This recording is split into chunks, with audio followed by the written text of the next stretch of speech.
Hello and welcome back to episode 8 of the supercharged V8 £1,500 Jag build. Through this video we're going and talking about everything that's wrong with the vehicle now that we've had it on the road for the past week. We've got some big problems, some little problems, so let's go and do a little bit of slow driving, a little bit of fast driving, and we can work out all the problems. Jack looks at a scratch, he buys a coffee, and he gets traction loss. Before we start, let's get on the cosmetics of the car. First of all, bodywork. We've got bubbling here on both sides of the main A-pillars. Doors, little bits around here on the bottom of the doors. We do have a scratch on here, not sure how that got there or where it's from, as you can see. Right in there, a little scuff. From that, back's okay. And down this side, more bubbling on this. Bottom of the door again. And then finally, just a little bit pilling up on here. From that, car is very clean. Oh no, there's not. There is a little scratch on here where the bumper's been laid somewhere before. So overall, cosmetic is not too bad. Let's get on to the going of the vehicle. We've got a couple of, first of all, as soon as we start, we've got a couple of noises you'll notice.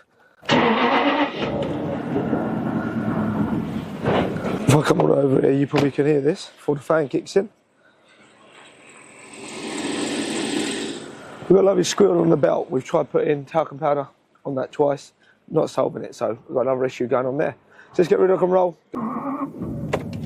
She starts very well, but our biggest thing is it doesn't like idling. It's not got a smooth idle, so it will pick up RPM a little bit of a jump and a wiggle. So I don't know if that's a tune problem or if it's due to needs a service, something like that. Fans have just kicked in. The fans are always on, no matter if it's hot or cold. If it could be frosty outside, fans still on. I've got seatbelt, battery light, and a warning light for that parking brake. But obviously seatbelt light comes off, and so does the parking brake. It just ends up with a battery light, and we've scanned that. That's given us a reading that the gearbox is getting 16 volts. Not sure why. So there, again, the car has just died now for idling. I have had it idling for about 10 minutes back in the yard when I was taking to my brother Bill. But the vehicle has now just died, so I need to start that again. So now and again it will die because the RPMs dropped too low. That's 3,000. A little bit too quiet. Exhaust definitely needed. You are then going to... That is telling me we have an air suspension fault. The old girl's done 223,129 miles. We are currently doing... We've done 228 miles since we've had it back. Range of 134 miles, and we're doing 13.1 miles to the gallon. Are we good? We are good. Repping the Limitless jumper. These are not the oversized, these are the other ones. These are our first ones. Can everyone hear that? That's our first main problem. That's electronic, because if I tow the car now, it goes, and as soon as I back off the throttle, it comes back. So yeah, it does it for about a mile or about 3 or 4 minutes, and then it will stop, and then it doesn't do it at all until you start the vehicle again. So yeah, that's a problem. I think it must be a fan or pump of some sort on this side. It's definitely on the left-hand side of the car, and there is a pump right on the front I remember putting on to the front brace. But yeah, that's a problem. Give me due, considering she sat for 2 years and done 223,000 miles. We can't say this to my dad. Can't say she's too bad at all. Not at all. Driving it from there onwards. And we are in between quarter and half a tank. It didn't really move it when I put 60 pounds in, but it is an 85 litre tank. So, but it does pull well, and it's not very actually heavy. We looked at the 1,600 kilo curb weight plus me and fuel. So you look at about 1,800 kilo or so. Heater wise, the left hand side of the car is very, very hot. The right hand side of the car is like lukewarm. So I don't know if they've got two separate radiators for the heater matrix inside the dashboard and one's got air in or what. But in other words, driver's side is fucking freezing and passenger side is red hot. It's all right once the car's up to temperature and things, but in the morning when I'm driving to the yard, I am freezing the whole way. So that's a problem. Got to solve that one. No problems we've got going on. We've got a big list. I did think of a big list. Oh, gearbox, that's a big problem. So, because we got the battery light on and it's giving a 16 volt code, the gearbox, if I leave it in normal mode, will then kick out and will only hold into third gear. Or if you're quick enough, when you first start driving, if you select it because it's a J box, if you can get it in manual quick enough before the battery light kicks in, and then get it into fourth or fifth, it will then work to 4 or 5 gears. So if you've selected, say, fourth gear in manual, it will then jump into drive and use up to fourth gear. But normally, it will only stay in third. So doing like 50 miles an hour, you're like 3,500 RPM. But what I did find out is if you leave it in sport mode all the time, no problem at all. So in a minute, I've been driving it this week on sport mode. Just holds the RPMs out a little bit, but not a problem. Like now we are, don't know what gear I'm in, doesn't say, but we're sitting at 1100 RPM, absolutely fine. But yeah, so if you leave it in sport, it doesn't give me the problem. But if I take it out of sport, it gives me the problem. So that's something we've got to sort. Obviously, we've still got a leak on the oil cooler. It's only a baby, but it's enough just to get everything wet. So that needs fixing. One of the lines has got like a little bit of a crack in it. So that needs fixing on that. We haven't got no under trays on the vehicle, so they all need under trays. Right, so we'll do a quick poll. We're going to do probably 20 to 60, something like that. We're having it. So we're in sport mode, but just auto sport. Hopefully you can hear the little whine.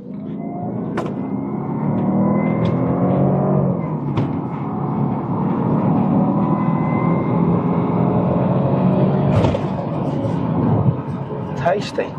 But then we do have the other problem, is the wheel shakes when you press the brakes very hard, showing me that the brakes discs are warped slightly. So needs new brakes, front and rear, discs and pads, and fluid change. So that can also be on the list of upgrades, is brake pads. It's all right normal driving, but when you give it a little bit of go like that, it does pull out nice linear all the way through. Roughly reckon, considering I've got the Evo and been in some fast-ish cars, I reckon it's probably around the 380, 390 mark. I don't reckon it's 450, but we will see. We will have another video later on to come of dynoing all the cars. That's what we're going to do.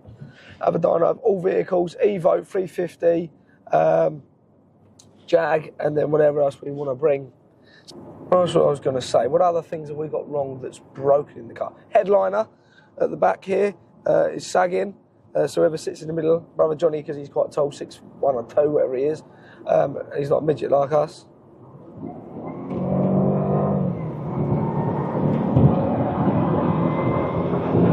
Power of the V8. He touches his head on the roof, which is obviously not that great. Then I was going to think that we've got problems with. There's quite a bit on this car. Interior-wise, she is pretty much all good, apart from, well, the headliner, I think. That's the only thing interior-wise.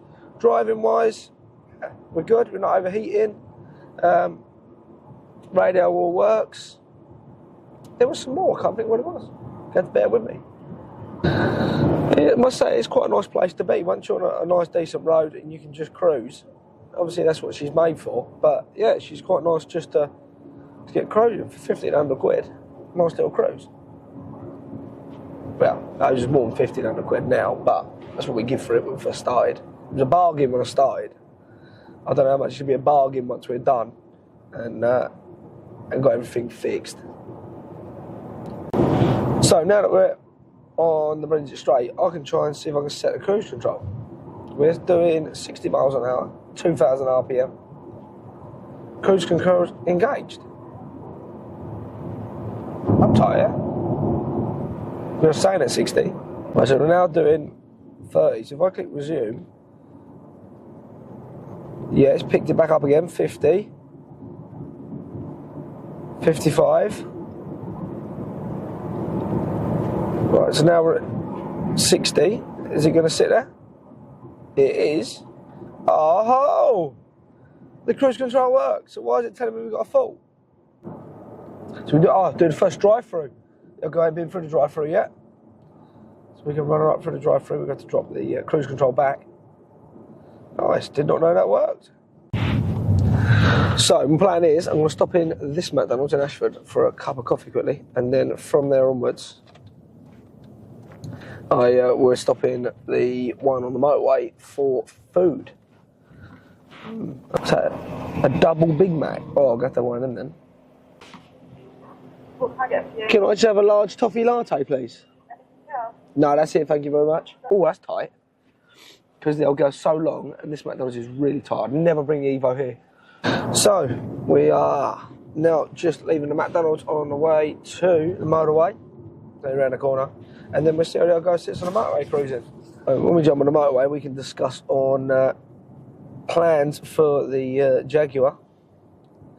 I want everyone to comment below as well, obviously, what you think is good ideas. We'd like to see what everyone else thinks about the upgrades we should do to the vehicle and future plans for it.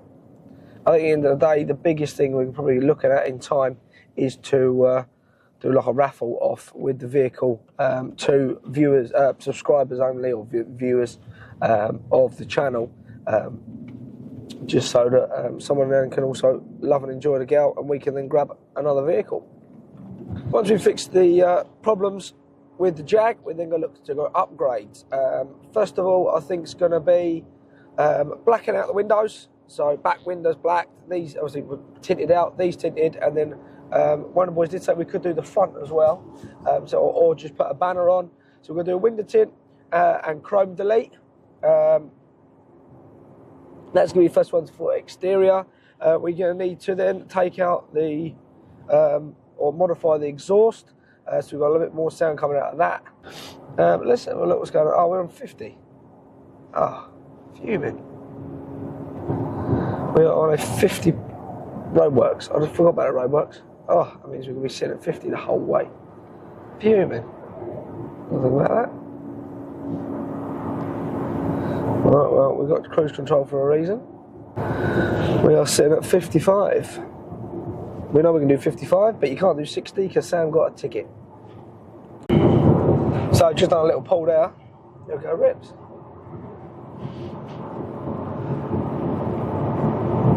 The old boys are in the van, we're impressed. Gearbox is all fine. She's idling absolutely fine, just cruising. Temperatures are all good. So this is 19 miles stretch to stretch. So yeah, we've been done this is our local.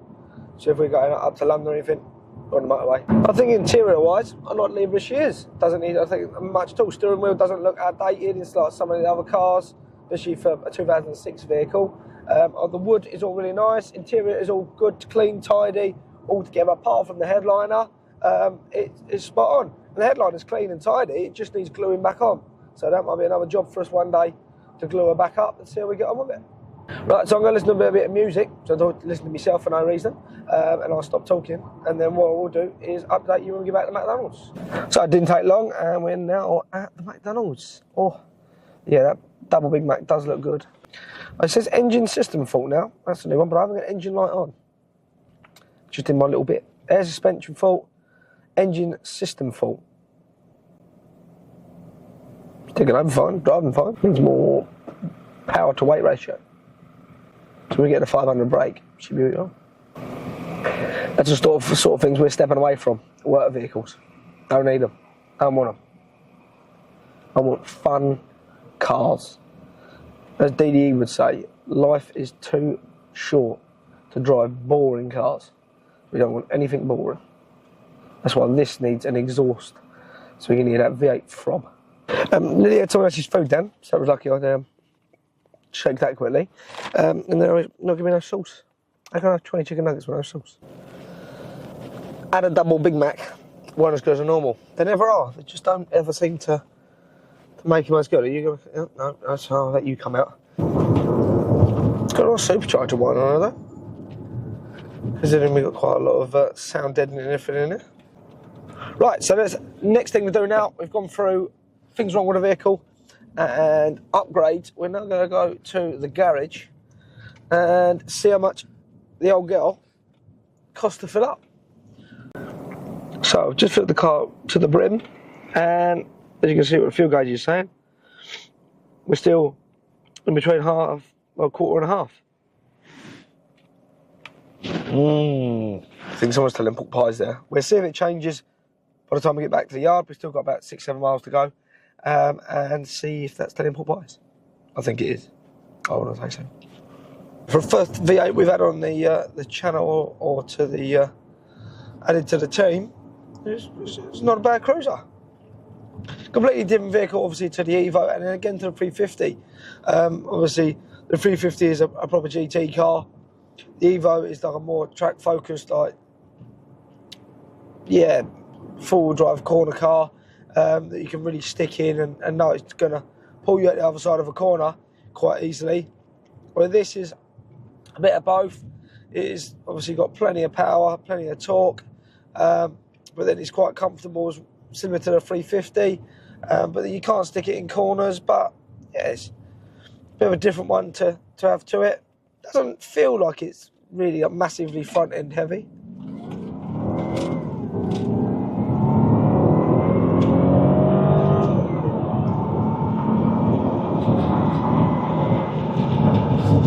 But then just like that, the thing I must say is it does spin the wheels all the time. As soon as you give it a bit of go. Unlike the 350, where the 350 is only about 260, 270 horsepower, where this is over the 400 mark with the 600 newton of torque, whatever it is, it does spin them 225s quite well all the time. Even with traction control on, that was spinning and cutting power to just try and keep it on the road. So, just do a little gnarly one.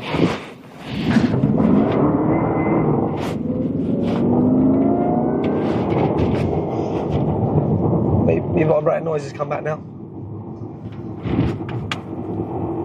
He's back.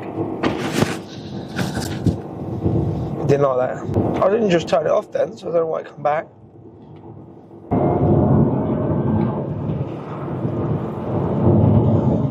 Well, nearly coming to a close back to the yard. Oh, road terrible there. So I don't know how many miles we'd start with. I can't remember exactly what I said it was, but we are on near on 285 miles time we get back to the yard, or to the office, should I say. I've got engine fault on, but I've not got engine light, but it's telling me engine fault, so we've got to scan that, see what's going on with that bad boy. We'll do one last little poll before we get back to the yard, shall we? We'll go manual. I'll stick it in manual there. Fourth, third, second. That's second with 2,000 RPM.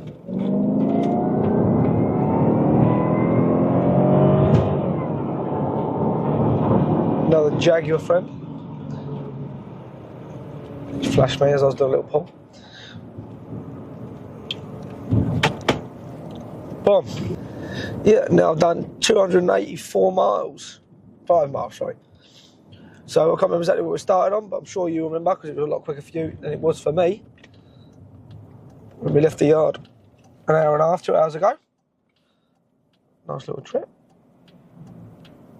Yeah, and that's the faults we've got to deal with. So next week's video will be us fixing some of them faults, hopefully most of them, but sometimes it doesn't always go that way. And then we can then hopefully get looking on to upgrades before Christmas, along with Evo and 350 videos. Obviously, Evo still needs clutches, oil cooler, and a couple of little bits and pieces. 350 we need to go and get because it's now got a flat battery. And I think it's probably looking a little bit green. So we're going to go over next week to get that with Sam when we go to the gym one day. And then that needs paint work. So thank you very much for watching. We've got close to this video. See you in the next one.